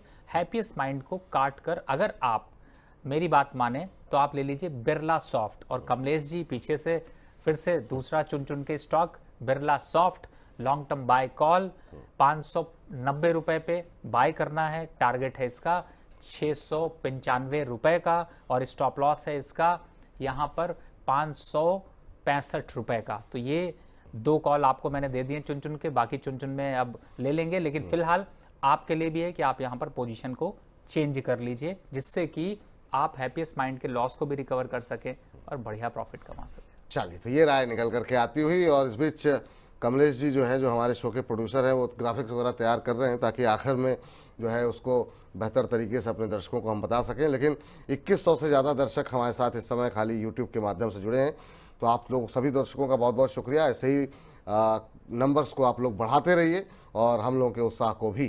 चलिए एक सवाल लेते हैं और उसके बाद से जरा रुक करेंगे बजिंग स्टॉक्स का, क्योंकि वैसे हम लोग विपुल जी को क्या मांगते हैं? अच्छा, दर्शकों से क्या मांगते हैं हम लोग, आप बताइए। बस यही, उनका पार्टिसिपेशन, वो लोग हमें सुनते रहें, हमारी बातों को माने। पहले तो पार्टिसिपेट करें कार्यक्रम में, और दूसरा जो बातें सुन रहे हैं उस पर अमल भी करें। जी बिल्कुल, बहुत छोट। देखिए कोई डिमांड हमने पैसे की नहीं करनी, हमने कुछ नहीं करना। हमें सिर्फ एक ही है कि आप जितना ज़्यादा इस वीडियो को आप शेयर करते हैं, जितना आप लिंक शेयर करते हैं, उससे क्या होता है ना, उत्साह बड़ा डबल हो जाता है। मैं जान रहे हैं कि मैं मेडिकली थोड़ा सा प्रॉब्लम में ज़रूर चल रहा हूं, लेकिन मंडे मैं मिस नहीं करना चाहता। लेकिन आज ही आपके इस प्रोग्राम में कमिटमेंट कर रहा हूं कि फ्राइडे इस बार फिर मैं अवेलेबल नहीं हूं। और तो ये आपने अच्छा कर रखा है। विवेक के शो में आप आते हैं, कहते हैं कि अगले शो में शायद मैं नहीं रहूंगा, और मेरे शो में आकर के कहते हैं कि मैं विवेक के शो में नहीं रहूंगा। ये बहुत अच्छी बात है। नहीं, मैं आपको नहीं, लेकिन मैं आपको बता दूं विपुल जी, मैं इसमें कुछ हिडन नहीं रखना चाहता। एक्चुअली मैं फ्राइडे को इस बार एडमिट हो रहा हूं अपने चेकअप के लिए, तो इस वजह से उस दिन अवेलेबल नहीं है, तो इसलिए पहले से क्षमा मांग लेता हूं। लेकिन आप लोगों प्लीज़ बैर पढ़ाइए और थोड़ा से व्यूज़ बढ़ाइए। ये 2100 नंबर तो कब से चल रहे हैं सर। आप लोगों का पोर्टफोलियो रिव्यू करते करते हम लोग इतने आगे आ चुके हैं, तो थोड़ा सा अब इसको 4-5 हज़ार नंबर ले जाइए। क्या फालतू के चैनल पे लगे होंगे, थोड़ा सा कोई नाच देगा उसको 10,000 व्यूज़ बना देंगे। यहाँ पे पूरी जहमत के साथ, पूरी शिद्दत के साथ लगे हुए हैं। 2000 व्यू देखने के बाद ऐसा लगता है कि हम ही थक गए हैं। नहीं, बात सही कह रहे हैं आप, और इसमें कोई दो राय नहीं है। 1-2 सवाल खाली लेते हैं सर, उसके बाद से बजिंग स्टॉक्स का रुख करते हैं। मुझे लगता है मैंने शायद सवाल पूछा था, नहीं पूछा था शायद। शिपिंग कॉर्पोरेशन ऑफ इंडिया पर सर एक सवाल है अंशुल जी का, और इन्होंने 280 पे ले रखे हैं। और एक सवाल जो हमारे दर्शक हैं, उन्होंने हमें काफ़ी पहले ही 100 रुपये भेजे थे, उनका सवाल मेरे दिमाग से लेना मिस हो गया था, और वो है मरीन इलेक्ट्रिकल, जिसका आपने जिक्र भी किया था। कह रहे हैं बहुत ज़्यादा नुकसान हो रहा है, बताइए क्या करें। मरीन इलेक्ट्रिकल में काफ़ी ज़्यादा लॉस में, इन्होंने भाव नहीं बताया है, ये थोड़ी सी गलती कर देते हैं। ये VMJ ब्लॉक के नाम पे इन्होंने अपनी आईडी बनाई हुई है। क्या करना चाहिए सर? MJ इलेक्ट्रिकल में लॉस में है, कह रहे हैं ऐसा शेयर बताइए 2-3 महीने में इसकी भरपाई कर दे। सर 2-3 महीने में तो यही भरपाई कर देगा। और विपुल जी, जो इन्होंने 100 रुपए भेजे हैं ना, शायद आपको 5,000 रुपए भेजने पड़ेंगे क्योंकि ये मार्केट देखिए, मैंने पहले ही बताया, फिर से एक चीज समझिए, कंटेस्ट को समझिए, मैं भी या आप भी, जब मार्केट रिटर्न देगी तो ये सब जो आपने घोड़े पकड़ रखे हैं ना, ये ऐसे घोड़े हैं जो कि आपकी स्पीड से कहीं ज्यादा तेज चलेंगे, तो तब तक आपको पेन देंगे। अब 220-30 चल रहा है, आपने 240 पे ले रखा होगा या 241 पे ले रखा होगा, तो मुझे ऐसा लगता है कि घबराने की जरूरत नहीं है। 280 का टारगेट है, 20-30 रुपए अगर गिर जाता है तो पैनिक नहीं होना है, बने रहिए। और 2-3 महीने में अगर रिटर्न देगा तो यही देगा, दूसरा कोई स्टॉक लेंगे वो नुकसान ही देगा, तो ऐसा नहीं है, मुझे लगता है बने रहिए। दूसरा, आपने शिपिंग कॉर्पोरेशन पे पूछा था, इस समय 220 से पहले बाय नहीं बनता, 275 के ऊपर रुकना नहीं बनता, यही रेंज है। जो रेंज में पहले आ जाए वही एक्टिंग कर लीजिए। 220 आता है तो बाय कर लीजिएगा, 275 आएगा निकल जाइएगा। अगर एग्जिस्टिंग पोजीशन है तो निकलना है, नया कुछ खरीदना नहीं है। चलिए, हाफिज मोहम्मद साहब ने 100 रुपये भेजे हैं, उनकी भी टिप्पणी ले लेते हैं, उन पर भी टिप्पणी लेते हैं। NIT लिमिटेड पे इनका प्रश्न है और 500 शेयर इनके पास हैं, 171 के इनकी खरीद है, और कह रहे हैं कि प्लीज़ मुझे टारगेट जो है क्या हो सकता है ये बता दीजिए कि क्या करना चाहिए अभी। तो अभी अगर हम NIT के भाव पर देखें तो 166 रुपये के आसपास का भाव देखने को मिल रहा है, और इन्होंने जो ख़रीदा हुआ है वो लिया हुआ है 171 पे।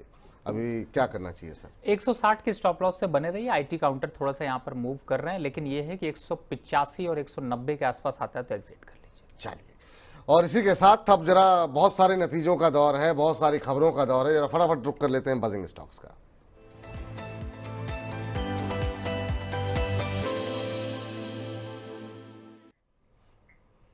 चलिए, एक करके फटाफट कुछ एक कंपनियों पे नज़र डालते हैं, और सबसे पहले एक नतीजा लेकर के आते हैं, वो है HDFC बैंक का। काफ़ी अच्छे नतीजे रहे, उम्मीद से बेहतर नतीजे रहे।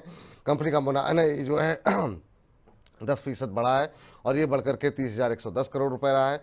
कंपनी के मुनाफे में 5.25% का इजाफा देखने को मिला है पिछले साल के मुकाबले, और ये 16,820 करोड़ रुपए रहा है 15,980 करोड़ रुपए के मुकाबले। आपको बता दें कि चाहे कंपनी के NPA की बात हो, उसमें हमने देखा कि हालांकि फुल की बढ़ोतरी जरूर देखने को मिली है, लेकिन नतीजे सर उम्मीद से बेहतर दिखाई दिए हैं HDFC बैंक के। अभी आपकी क्या सलाह रहेगी, क्या करना चाहिए आज की इस शानदार तेजी की बात? देखिए, बात यहाँ पर सिर्फ HDFC की हो रही है, और मुझे लास्ट वीक फिर से आपका याद आ रहा है, कुछ मैंने एक बहुत बढ़िया R&D करके आपको बताया था, इसका चंक भी शायद आपने काट के डाला था, मुझे याद है। बैंकों का महा कंपैरिजन कह लीजिए, वो हेडलाइन नहीं थी लेकिन कुछ और ही होगा। लेकिन फिलहाल स्टॉक अच्छा है, 1850 तक जाएगा, इसलिए कोई चिंता की बात नहीं है। वो तो नंबर्स जो आने थे वो तो आने ही थे, तो हमें पता ही थे। तो फिलहाल आप भी उसी में पार्टिसिपेट कर रहे होंगे, और मुझे लगता है कि एटलीस्ट स्माइलिंग फेस आपके ऊपर होगा। तो फिलहाल स्टॉक अच्छा है, तेजी है, फंडामेंटल अच्छे ग्रो कर रहे हैं, और तेज चलेगा, 1850 के लेवल आएंगे। 1850। चलिए आगे बढ़ते हैं और अगली कंपनी का रुख करते हैं। मझगांव डॉक का जिक्र कर लेते हैं, और पूरा डिफेंस पैक डिस्कस हो गया, मझगांव रह गया, और मझगांव के साथ GRSC पे भी बात करेंगे। मझगांव में सर अब कल जो है बोर्ड बैठक है इनकी, इसमें स्टॉक स्प्लिट होना है, डिविडेंड की घोषणा जब से ऐलान किया है 17 अक्टूबर के बाद से यहाँ पर एक शानदार रैली देखने को मिल रही है। आज भी इस गिरते बाजार में शेयर मजबूती के साथ खड़ा हुआ है। घोषणा के बाद से ये शेयर करीब 14% की रैली यहाँ पर जो है वो आ चुकी है, और यहाँ पर एक नंबर जो आए हैं वो काफ़ी अच्छे इंटरेस्टिंग रहे हैं कि दूसरी तिमाही में रिटेल पार्टिसिपेशन जो है, रिटेल शेयर धारक वो जो है काफ़ी तेज़ी से बढ़े हैं, और ये 4.64 लाख से बढ़ करके अब 6.56 लाख जो है रिटेल ग्राहक हो गए हैं। और वहीं पिछले साल से अगर हम तुलना करें तो वो नंबर 3 लाख के आसपास का था, जो कि लगभग दोगुने से ज़्यादा हो चुका है। तो 6-6.5 लाख रिटेल शेयर धारक हैं, और यही वजह है कि इस पर जब भी हम बात करते हैं या इस पर हम थंब लगाते हैं तो हम देखते हैं कि व्यूअर्स का पार्टिसिपेशन जो है वो काफ़ी ज़्यादा मिलता है। तो पहले तो मझगांव डॉक पे, क्योंकि पोजीशन भी लोगों की काफ़ी ज़्यादा फंसी हुई है, और दूसरा कि अब यहाँ पर खबर भी है कल जो है बोर्ड बैठक होनी है कंपनी की। देखिए, पिछला हाई में जो देख पा रहा हूँ वो था 5860 रुपए का, और चल रहा है इस समय 4600 रुपए के पास। 5200 के लेवल आ जाएंगे तो फिलहाल जो अभी तेजी है वो आएगी, और मैंने इसीलिए मैजडॉग HAL को भी कंपैरिजन में जोड़ा था। मैजडॉग पे लेवल्स आपने मना कर दिए थे कि बाद में हाँ, लेंगे, बाद में करेंगे। लेकिन फिलहाल अभी के हिसाब से ये ट्रेंड वापस से रिवर्सल हुआ। चार्ट पैटर्न पे, डेली चार्ट पर फ्लैग पैटर्न यहाँ पर चमकता हुआ सर नजर आ रहा है, और उसका टॉप बनता है 5200 पहला, दूसरा बनता है 5600 और तीसरा बनता है 5800। तो ये 3 लेवल है, लेकिन इस 3 लेवल के सर्किल को कंप्लीट होने में कम से कम 8 से 9 महीने का समय लगेगा। लेकिन अभी के हिसाब से जो एक्टिविटी है वो तेजी की तरफ है। 4800 इमीडिएट बेसिस टारगेट दिख सकता है। फ्रेश एंट्री की सलाह है एवरेजिंग की, जो लोग ऊपर के लेवल पे हैं, या अभी अवॉइड रुकना चाहिए, वेट करना है? नहीं, बिल्कुल लेना चाहिए। देखिए, ये तो अगर आपने मिस कर दिया तो मिस ही कर दिया। तो जिन लोगों ने सोचते रहे वो सोचते रह जाएंगे, सपने देखते रह जाएंगे, चीजें पूरी हो जाएंगी। इसी कंपनी, इसी सेक्टर की सर एक कंपनी है जो इसके साथ लगातार पार्टिसिपेट कर रही है बाकियों के मुकाबले, वो है गार्डन रिच शिप बिल्डर्स। अगर आपने इसका चार्ट देखा हो तो कैसे देख रहे हैं, 2.5% आज भी ऊपर है, बल्कि शिपिंग कॉर्प या कोचिन या बाकी इसके जो पीयर ग्रुप की कंपनियां वो ऐसा नहीं प्रदर्शन कर रही हैं, पर ये बिल्कुल मजगांव के साथ साथ चल रहा है। देखिए, इसमें भी अगर मैं टारगेट के हिसाब से देखता हूँ तो 1950 के आसपास थोड़ा थकता हुआ सा लग रहा है, लेकिन रेशियो अगर इस समय देखा जाए तो मैजडॉग थोड़ा ज़्यादा स्ट्रॉन्ग, मजगांव ज़्यादा स्टॉक लग रहा है। चलिए आगे बढ़ते हैं, अगली कंपनी का रुख करते हैं, जरा स्क्रीन पर लेकर के आइए, और वो है तेजस। रेलवे पे सर काफ़ी शेयरों में बात हुई, तेजस पे बात नहीं हुई, और तेजस का क्या भविष्य दिखाई दे रहा है। और चूंकि ये सेगमेंट अलग से भी हम रिकॉर्ड करते हैं तो थोड़ी सी टिप्पणी इस पर चाहेंगे आपकी। यहाँ पर खबर ये है कि दूसरी तिमाही के जो नतीजे रहे हैं उसने पूरी तरीके से शानदार नतीजे रहे। 13 करोड़ का घाटा था पिछले साल, और अब ये 275 करोड़ का कंपनी ने दे दिया है मुनाफा। वहीं जो है, अगर हम आय की बात करें तो कंपनी के 396 करोड़ रुपए से बढ़ करके कंपनी की आय रही है 2811 करोड़ रुपए। आय भी काफ़ी तेज़ी के साथ बढ़ी है। कंपनी की जो मौजूदा ऑर्डर बुक है उसकी बात करें तो करीब करीब 4875 करोड़ रुपए की कंपनी के पास ऑर्डर बुक मौजूद है। तो काफ़ी अच्छे नतीजे रहे हैं, उम्मीद से कई गुना बेहतर नतीजे रहे हैं, और उसी के चलते पिछले कुछ दिनों में काफ़ी शानदार रैली भी तेजस के अंदर देखने को मिली है। अभी 7.5% ऊपर 1279 का लेवल देखने को मिल रहा है। क्या सलाह रहेगी सर आपकी, क्या करना चाहिए? आज अभी जो है धीरे धीरे करके अपने 52 वीक हाई के नज़दीक पहुंचने की कोशिश करता हुआ 14, जो कि 1495 है, आज 1425 का हाई लगाया है। देखिए, जिस हिसाब से अभी मार्केट की सिचुएशन है, अगर आपने पहले बाय कर रखा है तो ये एक अच्छी अपॉर्चुनिटी है। यहाँ पर थोड़ा सा प्रॉफिट बुक कर लेना चाहिए, और एक बार थोड़ा सा यहाँ पर पार्शियल प्रॉफिट जरूर बुक करके रखें पिछला अगर बाय है। फिलहाल टारगेट के हिसाब से देखें तो मुझे लगता है कि अभी 52 वीक हाई तोड़ने में थोड़ा सा टाइम लगेगा, लेकिन हाँ, स्टॉक अच्छा है, थोड़ा तेजी का ट्रेंड रहेगा। अपसाइड 3 से 5% का यहाँ पर और अभी बनता हुआ नजर आएगा। ठीक सर, चलिए जरा अगली कंपनी लेकर के आइए, और जो कि काफ़ी ज़्यादा चर्चा में रही है, और अब चर्चा में इस वजह से हुई क्योंकि दिवाली के इर्द गिर्द जो है इस तरह के शेयरों की डिमांड काफ़ी ज़्यादा बढ़ जाती है, और वो है पीसी ज्वेलर्स। पीसी ज्वेलर्स पे अगर हम बात करें तो कंपनी का आय में हमने देखा 11% के आसपास के आसपास की बढ़ोतरी रही है, 505 करोड़ रुपए रहा है।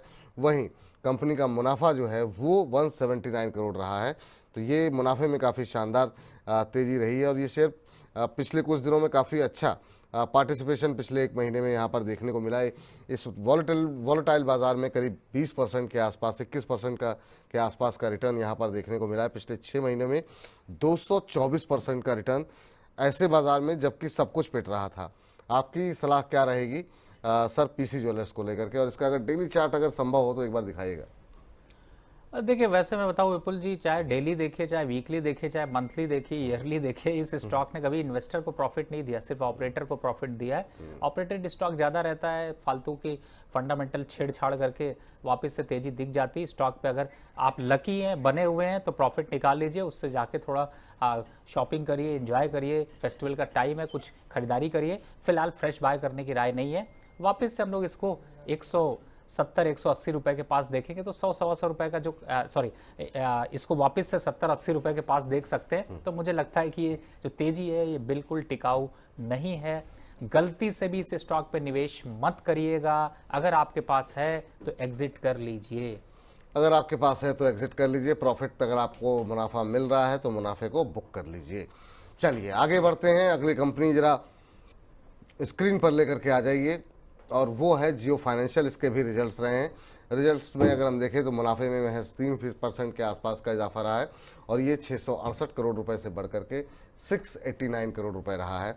वहीं कंपनी की आय की बात करें तो ये 14% के आसपास की बढ़ोतरी यहाँ पर देखने को मिली है और ये 608 करोड़ रुपए से बढ़कर के 694 करोड़ रुपए रहा है। सर, जियो फाइनेंशियल ये अभी क्या लग रहा है, क्या करना चाहिए? यहाँ पर 329 के आसपास शेयर ट्रेड कर रहा है।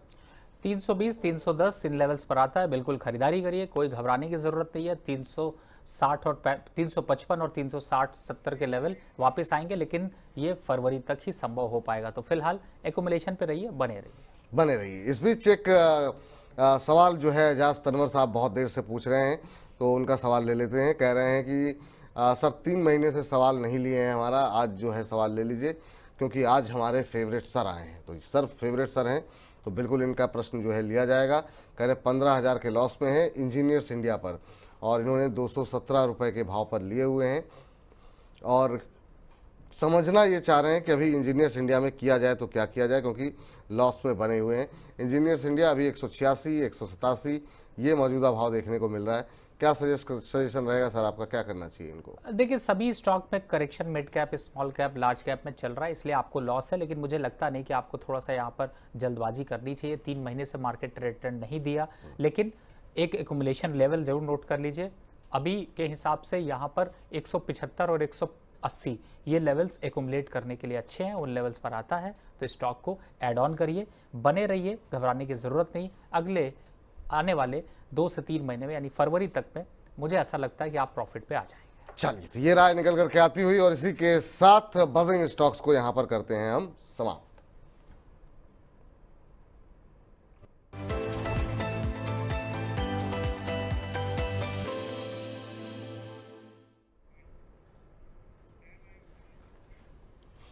चलिए, बजिंग आप बात कर लेते हैं अगले सेगमेंट की और अब फटाफट रुक करते हैं हमारे खास सेगमेंट वाह क्या आईपीओ है का। वाह क्या आईपीओ है।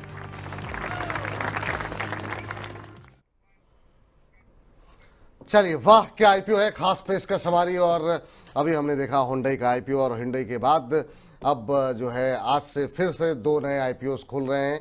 क्या रणनीति होनी चाहिए और क्या ये हुंडई पर भारी पड़ेंगे या नहीं? हालांकि अभी हुंडई की लिस्टिंग हुई नहीं है तो कुछ भी कहना थोड़ा सा मुश्किल है, लेकिन क्या यहाँ पर आईपीओ खुलने से पहले से जो रुझान था वो रुझान अभी भी बनता हुआ दिखाई दे रहा है। और वारी एनर्जीज को लेकर के जो ग्रे मार्केट में प्रीमियम था और वही तरह के आंकड़े जो है अब सब्सक्रिप्शन में भी दिखाई दे रहे हैं। शौर्य हमारे साथ जुड़ चुके हैं अपने तमाम आंकड़ों के साथ। शौर्य, इसे कहते हैं वाह क्या आईपीओ है, क्या शानदार शुरुआत देखने को मिली है? जी बिल्कुल सही बात है, इसे कहते हैं वाह क्या आईपीओ है। हमने अभी डिस्कस करा था देश का सबसे बड़ा आईपीओ, अब आया है देश की सबसे बड़ी सोलर एनर्जी बनाने वाली कंपनी का आईपीओ और उस तरह का बहुत ही शानदार रिस्पांस देखने को मिल रहा है वारी एनर्जीज में। सब्सक्रिप्शन में नजर डालें तो पहला ही दिन है, आधा दिन हुआ है और 2 गुना ऑलरेडी भर चुका है। ग्रे मार्केट में प्रीमियम देखें तो 100% के भी ऊपर प्रीमियम चलता हुआ नजर आ रहा है। 1503 का प्राइस है प्राइस बैंड पे और 1510 का चल रहा है इस पे ग्रे मार्केट में और प्रीमियम। कंपनी का ऐसा नहीं है साइज छोटा है, अच्छा खासा आईपीओ का साइज है। 4000 करोड़ से ज़्यादा आईपीओ का साइज, इसमें 3600 करोड़ फ्रेश इशू के लिए है। कंपनी के बारे में थोड़ी डिटेल दें, ये इंडिया की सबसे बड़ी सोलर एनर्जी पीवी बनाने वाली कंपनी है। इसके पास टोटल 12 गीगावाट की कैपेसिटी है और अभी जो इन्होंने पैसा लिया है वो और कैपेसिटी एक्सपेंशन के लिए लिया है, जिसके बाद इनकी टोटल 18 गीगावाट की कैपेसिटी हो जाएगी। और टोटल ऑर्डर बुक देखिए, ऑर्डर बुक भी अच्छी खासी है इनकी। ऑर्डर बुक भी जो है टोटल, लेकिन के इंडिया में है 16 गीगावाट की कैपेसिटी ऑर्डर बुक और टोटल अमेरिका में इनकी एक सब्सिडरी है जिसकी टोटल 3 गीगावाट की कैपेसिटी है, यानी टोटल 19 गीगावाट की इनके पास अभी ऑर्डर बुक भी मौजूद है आगे के कारोबार के लिए। बिल्कुल, चलिए, तो शानदार रिस्पांस यहाँ पर मिल रहा है। 2 गुनों से ज़्यादा का सब्सक्रिप्शन, अभी पहला दिन पूरा नहीं हुआ है और ग्रे मार्केट के अंदर काफ़ी शानदार प्रीमियम और 100% से ज़्यादा का प्रीमियम मिल रहा है। सर, लेकिन इस बार वारी पे तो बात आपसे करें, लेकिन हुंडई में हुआ क्या? रिटेल जो है मतलब आधा हिस्सा भी सब्सक्राइब नहीं हो पाया, सिर्फ आधा हिस्सा ही सब्सक्राइब हो पाया। लोगों ने नकार दिया बिल्कुल, रिटेल निवेशकों ने। क्या वजह मानते हैं आप? देखिए विपुल जी, जब अपने आप को ये लगने लगे कि आप ही सबसे बड़े सूरमा हैं, आप ही सबसे ज़्यादा, आप जो सोचेंगे वैसा ही हो जाएगा, तो जो जनता है वो सब जानती है, वो जब धुतकार देती है तो ऐसा ही होता है। तो मुझे कहीं ना कहीं से जो फंडामेंटल जो यहाँ पर व्यूज़ दिए, कंपनी ने जो ग्रोथ दिखाई, जो स्ट्रक्चर बताए, उस पर उतना स्टोरी बिक नहीं पाई। और जब स्टोरी बिकती है तभी स्टॉक चलता है, अगर स्टोरी नहीं बिकती तो स्टॉक नहीं चलता। और इसका सबसे बड़ा एग्जाम्पल मैं आपके सामने यही कहूँगा कि सबसे बड़ा आईपीओ पे शायद दाग ही लग जाएगा कि सबसे जो है वो बुरे रिटर्न का। और दूसरी तरफ मुझे ऐसे समय पे एक फिल्म इंडस्ट्री के बहुत से सितारे याद आते हैं, पुराने समय के काका साहब और बड़े बड़े नाम जो कि एक टाइम पे सुपरस्टार होते थे, अपने सामने कुछ समझते नहीं थे, लेकिन जनता को आकलन अगर गलत हो गया तो क्या होता है वो हमारे सामने एग्जाम्पल है। कुछ हुंडई भी ऐसा ही किया, लेकिन फिलहाल फंडामेंटल नंबर पे तो जो डर था वही हुआ। तो मुझे ऐसा लगता नहीं है कि जनता इस सब को नहीं समझती है। और दूसरी बात है कि कुछ लोगों ने ज़रूर यहाँ पर रिकमेंड किया, बताया कि हाँ ऐसा कर लीजिए, ऐसा कर लीजिए, लेकिन वैल्यूएशन आपका है, पैसा आपका है, तो आप समझदार हो रहे हैं, बस यही सबसे अच्छी बात है। यही सबसे अच्छी बात है। चलिए वापस लौटते हैं वारी पे और वारी की बात कर लेते हैं, क्योंकि यहाँ पर एम्प्लॉयज़ का कोटा जो है वो पूरी तरह भर गया है। रिटेल का हिस्सा 2.25 गुना बढ़ गया है, टोटल 2.25 गुना के आसपास 2.11 गुना जो है सब्सक्राइब हो चुका है। सर आपकी सलाह क्या रहेगी? ब्रोकर्स की राय जरा एक बार दिखा लीजिए पहले, उसके बाद से रवि जी की राय लेते हैं। आनंद राठी से रिसर्च करें, सब्सक्राइब कीजिए। ICICI डायरेक्ट सब्सक्राइब कीजिए। जियोजित फाइनेंशियल सब्सक्राइब कीजिए। KR चौकसी फिनसर्व का ही मानना है, सब्सक्राइब कीजिए। सर आप सहमत हैं इन लोगों से? क्या सलाह रहेगी? एक तो क्षेत्र ऐसा है जहाँ पर डिमांड काफ़ी ज़्यादा है, सरकार का फोकस काफ़ी ज़्यादा है रिन्यूएबल एनर्जी को लेकर के। आप जो इसका प्राइस बैंड रखा गया है, जिस तरह का रिस्पांस मिल रहा है, उससे संतुष्ट हैं? देखिए, सेल्फ सेटिस्फाई तो हो सकता है, लेकिन सब कुछ संतुष्ट नहीं होता है। मुझे प्राइस बैंड थोड़ा ज़्यादा लग रहा है, और मैं भावनाओं में नहीं बहता हूँ। मैं इसकी बात करता हूँ कि जो अभी एग्जिस्टिंग कंपनीज हैं उनके अगर पीई को देखते हैं और इसके पीई को देखते हैं तो कंपनी ने बड़ा दांव खेला है, और यहाँ पर थोड़ा हायर वैल्यूएशन पर स्टॉक को लेकर ज़रूर आ रहा है, जिससे इन्वेस्टर के पॉकेट में जो पैसे जाने चाहिए थे वो थोड़े कम जाएंगे। तो मेरा जो है कि हाँ, सब्सक्राइब तो बिल्कुल करिए, लिस्टिंग गेन आपको मिलेगा, लेकिन बहुत बड़ा गेन मिलेगा ये इसके चांसेस थोड़े कम हैं। लेकिन हाँ, फिर भी जो अभी के मौजूदा फंडामेंटल है उसके बेसिस पे आप इसको सब्सक्राइब कर सकते हैं। मतलब सब्सक्राइब कर सकते हैं लिस्टिंग गेन के लिए और या फिर लॉन्ग टर्म के लिए? लॉन्ग टर्म के लिए तो देखिए दूसरे कई ऑप्शंस ज़्यादा अच्छे अवेलेबल हैं, और वैसे भी दो चीज़ों पे मैं ज़्यादा फोकस बहुत लॉन्ग टर्म नहीं रखता हूँ, क्योंकि ये स्टोरी जब आती है तो उड़ती है और ख़त्म हो जाती है। जैसे कि एग्जांपल के लिए आपको सुज़लॉन का एग्जांपल इसलिए देता हूँ, जब विंड एनर्जी की बात की थी, टेक्नोलॉजी बदल गई तो वो ख़त्म हो गया। फिर सोलर पे बात की गई, सोलर पे ऑलरेडी इस समय काफ़ी अग्रेसिव जो है वो बाइंग मोमेंटम दिख चुका है, अच्छे हायर पी पे थोड़ा ट्रेड हो रहा है। तो मुझे थोड़ा सा ओवर वैल्यू इसीलिए पूरी इंडस्ट्री पे लग रहा है। जैसे कि आपने चिप वाली कंपनीज देखी होगी, तो मैं एग्जांपल इसलिए दे रहा हूँ कि आप जागरूक रहें, समझें चीज़ों को और सोच समझकर डिसीजन। तो सब्सक्राइब करने की सलाह है। लिस्टिंग गेन के लिए सब्सक्राइब करें। वारी एनर्जीज का IPO काफ़ी शानदार रिस्पांस, और इसी शानदार रिस्पांस पे ऐसा लगता है कि फिलहाल तो मैंने इसीलिए पहले ही बोला कि जो भी है इस समय अगर IPO कंपैरिजन करते तो एक बार सब्सक्राइब करना चाहिए, और लिस्टिंग गेन आपको यहाँ पर जरूर मिलने के चांसेस है। चलिए, अंकुश अग्रवाल जी कह रहे हैं कि सर मैंने आपको शेयर मार्केट का रतन टाटा कहा था, वो तो हमें छोड़कर चले गए। आप कभी भी हमें और मनी9 को छोड़कर नहीं जाना। I am just one of the your biggest fan. तो अंकुश जी ढेर सारा प्यार आपको दे रहे हैं, तो उनके प्रेम को आप स्वीकार कीजिए। और एक और IPO खुला हुआ है, जरा शौर्य से वो भी जान लेते हैं। जी, जो एक और IPO खुला हुआ है उसका नाम है दीपक बिल्डर्स एंड इंजीनियर्स। इसका प्राइस बैंड है 192 से लेकर 203 का। 260 करोड़ का IPO साइज है, जिसमें 217 करोड़ का फ्रेश इशू है। यहाँ पे रिस्पॉन्स अच्छा देखने को मिल रहा है। लेटेस्ट आंकड़ों के हिसाब से 2 गुना सब्सक्राइब हो चुका है। एग्जैक्टली कहें तो 2.34। रिटेल का 3.85 टाइम सब्सक्राइब हो चुका है, और high net worth individual 1.95 time subscribe हो गया। ग्रे मार्केट नजर डालें तो इसे 30% के अराउंड का प्रीमियम मिल रहा है। 30% के आसपास का? चलिए, 30% के आसपास का प्रीमियम यहाँ पर मिल रहा है। रवि जी, अगर आपकी नजरें गई हों दीपक बिल्डर के ऊपर, आज से ये IPO भी खुला हुआ है मेन बोर्ड पर, थोड़ा सा चर्चाओं में कम है क्योंकि वारी की हर जगह बातचीत हो रही है। आपकी टिप्पणी क्या होगी इस पर? देखिए, मार्केट के सिनेरियो और सेंटिमेंट को देखते हुए थोड़ा सा ओवरबॉट सिचुएशन है, प्लस दूसरी कंपनी की कुछ चिंताएं यहाँ पर बहुत क्लियर नहीं है, और वो चिंताओं का कोई सलूशन नहीं है। बोरोइंग कॉस्ट यहाँ पर काफ़ी ज़्यादा है, तो इन्वेस्टर के पॉइंट ऑफ व्यू से बहुत कुछ बचता नहीं है। हाँ, ये ज़रूर है कि थोड़ा सा हो सकता है आपको प्राइस जो है वो इन लेवल्स के आसपास सस्टेन करता हुआ निकाल के आए, लेकिन पीयर कंपैरिजन करें यानी अदर कंपनीज अगर इसी से रिलेटेड देखते हैं तो आपके पास ज़्यादा अच्छे ऑप्शंस हैं, तो फिर एक बार को थोड़ा अवॉइड कर लेते हैं। बहुत अच्छे आईपीओज, बहुत ज़रूरी नहीं कि सारे आईपीओज पे इन्वेस्टमेंट किया जाए, फिलहाल अवॉइड की राय। चलिए, फिलहाल पहला दिन अवॉइड की सलाह निकल करके आती हुई दीपक बिल्डर को लेकर के, और ममराज आर सेन जी कह रहे हैं कि देश के युवाओं को अभी कोई भी आईपीओ में परचेज नहीं करना चाहिए, केवल सिर्फ गवर्नमेंट सेक्टर में ही अप्लाई करो, प्राइवेट कंपनियों का आईपीओ का बायकॉट करो। अलग अलग प्रतिक्रियाएं हैं सर देश दुनिया की, क्या ही बोला जाए। चलिए, ये बड़ी अच्छी बात है कि लोग खुल करके अपनी प्रतिक्रियाएं, अपनी बातें जो है यहाँ पर लिख रहे हैं। और एक दर्शक हमारे जो आरबीएल बैंक पे बहुत परेशान है सर, और कह रहे हैं कि इस सेगमेंट में ही ले लीजिए। क्या आज हालांकि रिजल्ट भी आए थे, रिजल्ट अच्छे नहीं रहे। कह रहे हैं रवि जी आरबीएल बैंक पे ज़रूर बता दीजिएगा। नमस्ते विपुल जी। रवि जी, मैं आरबीएल बैंक में अटका पड़ा हूँ, क्या करूँ? आज 14% गिर गया है, बेच दूँ या इसके 300 रुपये के लेवल आ जाएंगे, लॉन्ग होल्ड कर सकता हूँ? अभी ये कन्फ्यूज़न में है। आज जो पिटाई हुई है सर आरबीएल बैंक की रिजल्ट्स के बाद, अब सर खराब रिजल्ट्स रहे हैं, क्या करें? एक बार के लिए निकल जाएं? 175 का 14.5%। दो तीन शेयर है जिसे विपुल जी मैं बिल्कुल अवॉइड रखता हूँ। एक आरबीएल बैंक, दूसरा बंधन बैंक। पता नहीं क्यों मुझे ऐसा लगता है कि ये शेयर के जब रिजल्ट आते हैं ना तो 10-15% साफ कर देते हैं। तो फिलहाल सफाई चल रही है, एग्जिट कर लीजिए। बैंक ऑफ इंडिया या फिर बैंक ऑफ बड़ौदा, इनमें शिफ्ट हो जाइए, लेकिन इस स्टॉक से एक बार एग्जिट कर लीजिए। 5-10% की गिरावट और आई तो आप बहुत ज़्यादा पैनिक पे आ जाएंगे। फिलहाल 150 के आंकड़े दिखाई देते हैं। चलिए, निकल जाइए सर, नुकसान बुक करने में कोई खराबी नहीं है, और एक बार कहीं फंस गए तो फिर आपके लिए फिर ज़्यादा पेनफुल होगा, तो निकल जाइए यहाँ से।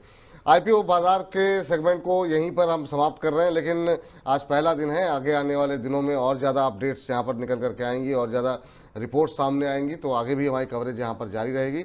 लेकिन फिलहाल वारी को काफ़ी शानदार रिस्पांस, वारी पर यहाँ पर थम्सअप मिला है रवि जी की तरफ से। कुछ एक कंसर्न है, लेकिन उसके बावजूद यहाँ पर थम्सअप है। लेकिन दीपक को लेकर के अवॉइड करने की सलाह फिलहाल पहले दिन निकल करके आ रही है इस सेगमेंट में। फिलहाल के लिए इतना ही, लेकिन चलिए इतना ही छोड़िए, रहने देते हैं। बहुत सारे सवालों पे फंसेंगे तो फंस जाएंगे। सॉरी, बहुत बहुत शुक्रिया।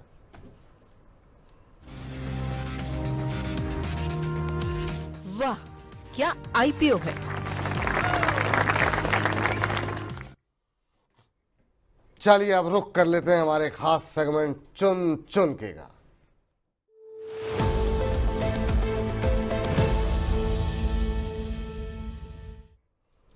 चुन चुन के खास पेशकश हमारी, और रवि जी बहुत चुन चुन करके कुछ शेयर लेकर के आते हैं, और ख़ास तौर से इस तरह के बाजार में जहाँ पे ना सर पता लग रहा है ना पैर, किधर ब्रेकआउट होगा, क्या फिर स्टॉप लॉस ट्रिगर होगा, ऐसे में चुनना शेयरों को बहुत मुश्किल होता है। लेकिन रवि जी ये कठिन कार्य कर रहे हैं लगातार। और रवि जी बताइए आज कौन से शेयरों को चुना है आपने?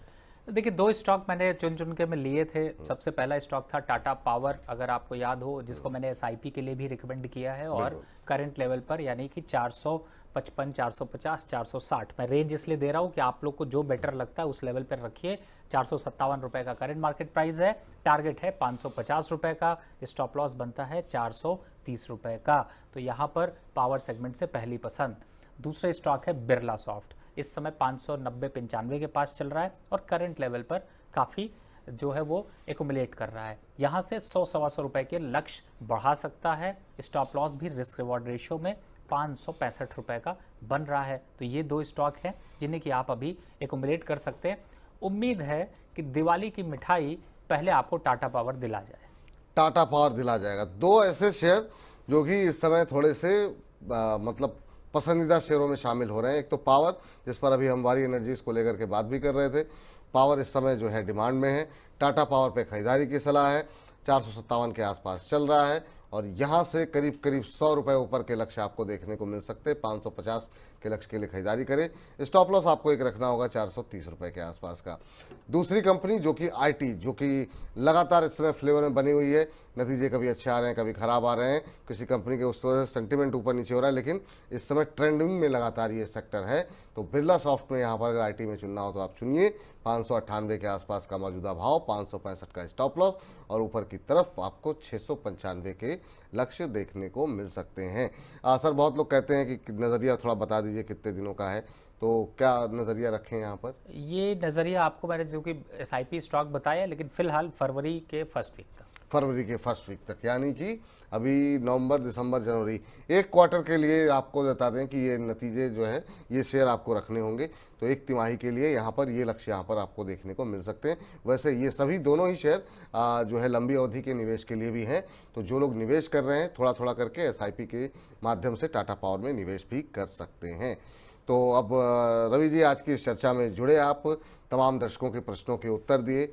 आज की चर्चा में जुड़ने के लिए बहुत बहुत शुक्रिया, बहुत बहुत धन्यवाद आपका। कोई डिस्क्लोजर? जिन भी स्टॉक्स की मैंने चर्चा करी है, मेरी पर्सनल इनमें कोई भी पोजीशन नहीं, लेकिन क्लाइंटों को ऐसे ही सेम सजेशंस गए हुए हैं। राहुल, चलिए सर, धन्यवाद आपका। लेकिन राहुल दुहान जी कह रहे हैं सर आपके सारे शेयर में शेयर लॉस हो चुका है, जब मार्केट में अप थे तब आप सजेस्ट कर रहे। इरकॉन, SCI भी अब आप उन पर बात नहीं करते। सर कैसी बात कर रहे हैं? किस पर बात नहीं? इरकॉन पे बात हो गई, शिपिंग कॉर्पोरेशन पे बात हो विपुल गई। जी, अभी लोग ऐसे मैं कहता हूं कि इंडस्ट्री में, मैंने अभी बताया था एक एग्जांपल, फिर रिपीट कर देता हूं, नहीं समझ में आया तो जाके दूसरे चैनल पे देखिएगा। सुबह 2 कॉल देंगे, एक बाय की एक सेल की, जो चल रही होगी वो शाम को जय जय जय जय जय श्री राम करेंगे, और जो डूब गई होगी उसकी चर्चा नहीं करेंगे। यहाँ पर चौड़े होके हमने बताया सर, इरकॉन पे फिर से जगह देता हूँ, इरकॉन को चेंज कर लीजिए टेक्स इंफ्रा और दूसरा IRFC पे। तो फिर हम हिम्मत रखते हैं, अगर नुकसान है तो आपके साथ मिलकर है, अगर प्रॉफिट है तो वो आपका है। इससे बड़ी बात क्या है? खड़े हैं आपके साथ पे, डरने की जरूरत नहीं। और मतलब ऐसा नहीं है किसी सवाल से कोई भाग रहा हो, सारी टिप्पणियां में, इसीलिए आपकी शिकायतें भी होती हैं, तो यही पब्लिकली जो है आपकी शिकायतें भी सभी दर्शकों की पढ़ते हैं। कुछ छूट जाए वो एक अलग विषय हो सकता है समय की वजह से, लेकिन विपुल जी शिकायतें भी वही करते हैं जो आपको अपना बिल्कुल समझते हैं। बिल्कुल बिल्कुल। तो आपकी एक शायरी रह गई। हाँ हाँ हाँ, ये बात तो आपकी सही है कि शायरी जो है वो रह गई। ले थोड़ा सा मुझे 2 सेकंड का समय दीजिए। और यहाँ पर जो है, हालांकि कुछ और 2-3 चीज़ें सोच रहे थे, लेकिन चूँकि आपने अपनी तबीयत का हवाला दिया और अभी आप कह रहे हैं कि शुक्रवार को नहीं आएंगे आप, तो आपसे मिलता हर एक समस्या का निवारण है। स्वागत है आपका, आप हमारी प्रेरणा का कारण हैं। तो दर्शकों को निराश मत कीजिए, बहुत लोगों की प्रेरणा का आप कारण बने हुए हैं। आपका स्वास्थ्य उत्तम रहे, आप ऐसे ही मुस्कुराते रहें और अच्छे अच्छे शेयर जो है हमारे दर्शकों को देते रहें। तो फिलहाल के लिए उम्मीद करते हैं कि आप नाराज़ नहीं होंगे शेर व शायरी से। नहीं, बिल्कुल नहीं सर, ऐसा। और विपुल जी आपके साथ तो दिल मिले हुए, इसीलिए देखिए कि आपके साथ शो करने में जब मज़ा आता है, आनंद आता है, तो टाइम की लिमिटेशन भूल जाते हैं, टाइम बाउंड्री टूट जाती है। बिल्कुल सही बात है, बिल्कुल सही बात है। तो थैंक यू सर, बहुत बहुत धन्यवाद आज की इस चर्चा में जुड़ने के लिए, अपना महत्वपूर्ण समय देने के लिए। तो आज के इस कार्यक्रम को यहीं पर समाप्त करते हैं। जिन दर्शकों से सवाल नहीं ले पाए हैं, क्षमा चाहेंगे उनसे, और कल कोशिश अवश्य करेंगे कि आपको हम इस कार्यक्रम का हिस्सा बनाएं। तो कल फिर एक बार 1 बजे जुड़ते हैं, देखते हैं बाजार की दिशा क्या रहती है, क्या रणनीति बनती है। लगातार मनी 9 के साथ बने रहिए, मुझको याद दीजिए। फिलहाल के लिए नमस्कार।